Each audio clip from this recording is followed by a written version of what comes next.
Conjugare, Centro Português de Apoio à Pesquisa Científica e à Cultura. Acreditamos que as ciências e as artes mudam o mundo. O conhecimento transforma, e isso nos motiva. Jornada Internacional de Iniciação Científica e Extensão Universitária, GICEU 2025, realização dias 25, 26 e 27 de novembro. Olá, meu nome é Alisson Henrique Rudek e hoje estou aqui para apresentar o nosso trabalho sobre a simulação de um processo de estampagem incremental. Esse trabalho foi realizado juntamente com minha colega Bianca Grau Reis e orientados então pelos professores Rafael Santiago Floriani Pereira, da Universidade Federal de Santa Catarina, do campus Florianópolis, e do Rafael Gustavo Schreiber, professor do Instituto Federal de Santa Catarina do campus Lages. Bom, então, introduzindo sobre a estampagem incremental, ele é um processo de conformação de chapas, geralmente aplicado para geometrias complexas, né? Pelo fato de que dispensa o uso de matrizes e ferramental de alto custo. É utilizado para fabricação de protótipo ou pequenos lotes de peças, né? Então, como por exemplo ali no rosto, né, uma peça de elevada complexidade pode ser fabricada sem o uso de matriz. Uma das aplicações da estampagem incremental seria a fabricação de próteses cranianas, também uma geometria complexa e varia de caso para caso, né? E também coletores solares, né, um exemplo de prototipagem, né? Então, os objetivos desse trabalho foi avaliar o limite de deformação de chapas de alumínio A1200H14 quando submetidos ao processo de estampagem incremental em formato de canal reto, e também comparar os resultados experimentais com os obtidos, né, pelo método de elementos finitos. Então, falando sobre a metodologia, os experimentos foram feitos utilizando chapas de alumínio A1200H14 com espessor inicial de 0,8 mm.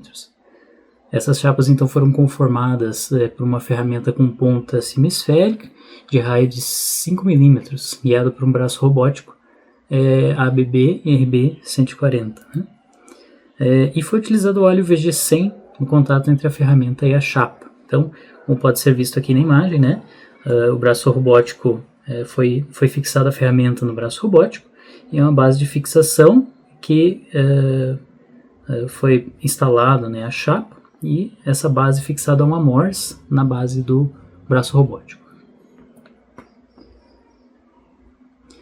A ferramenta, né, seguiu uma trajetória retilínea de modo a gerar um canal reto de 50 mm na largura, nesta direção aqui, né?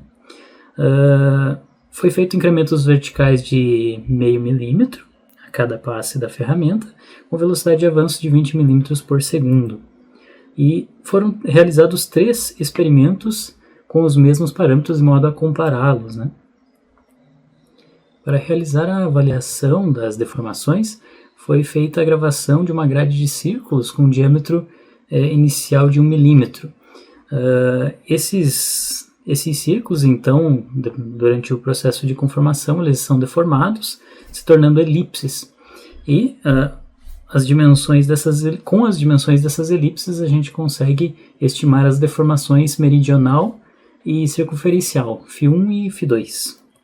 Assim como também calcular a espessura final da chapa, né, pela lei da constância de volume. Essa grade de círculos, por sua vez, foi feita por meio de laser com um sistema ND-YAG nanopulsado, com frequência de 5 kHz, uma potência nominal de 20% e velocidade de varredura de 1000 mm por segundo. Aqui ao lado temos uma figura, né, com os círculos gravados na chapa, mostrando que fica um contraste bom para se poder fazer a medição posterior à execução do experimento, né, de estampagem. Falando sobre a simulação pelo método de elementos finitos, né, a simulação então foi feita utilizando o software QFormulK. Foi considerado um coeficiente de atrito entre a ferramenta e a chapa como 0,1, seguindo a lei de Coulomb. A trajetória e os demais parâmetros foram idênticos aos experimentais, né? Então aqui modulado fica uma imagem do software, né, no qual foi adicionado a base, a chapa, a ferramenta e o prensa-chapas, e foi determinado, né, todos os parâmetros idênticos aos utilizados nos experimentos. A malha da chapa foi composta por elementos sólidos quadrados de 0,8 mm de aresta, né, com um refinamento dinâmico até 0,4. Ou seja, quando a chapa sofria uma deformação muito grande, né, numa determinada região, essa malha ia sofrendo um refinamento para manter a precisão dos cálculos, né. A espessura da chapa também foi dividida em 4 camadas, né, isso também impacta na precisão do processo de simulação, né. Então, comentando sobre os resultados, né, nos experimentos a fratura ocorreu nas extremidades do canal, aqui onde a gente consegue ver aqui na imagem, né, na extremidade do canal onde se começou a fratura da chapa, né.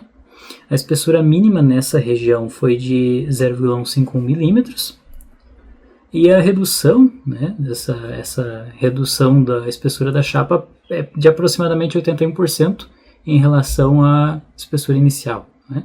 Então, observa-se que teve uma certa variação do valor de deformação meridional aqui, né, em relação a esses 3 experimentos.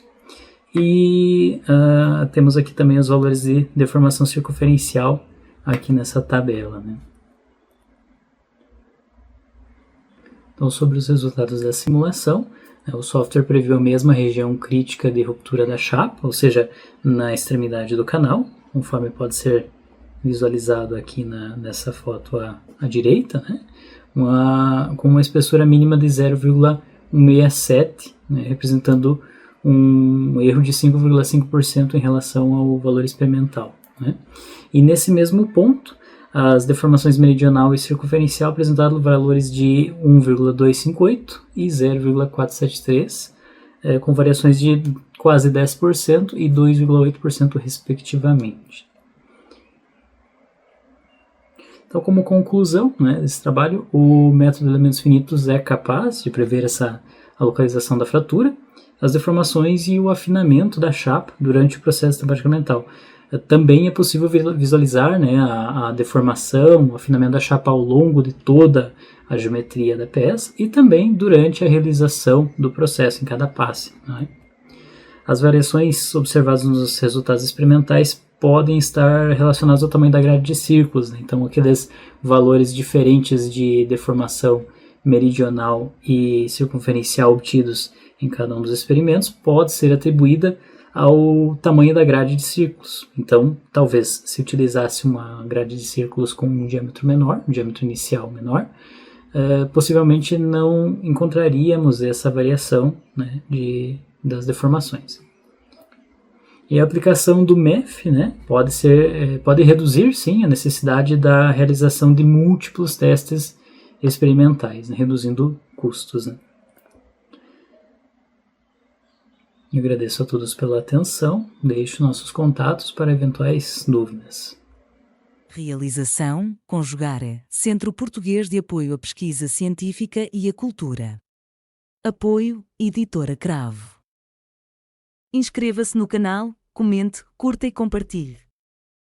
Obrigado por assistir.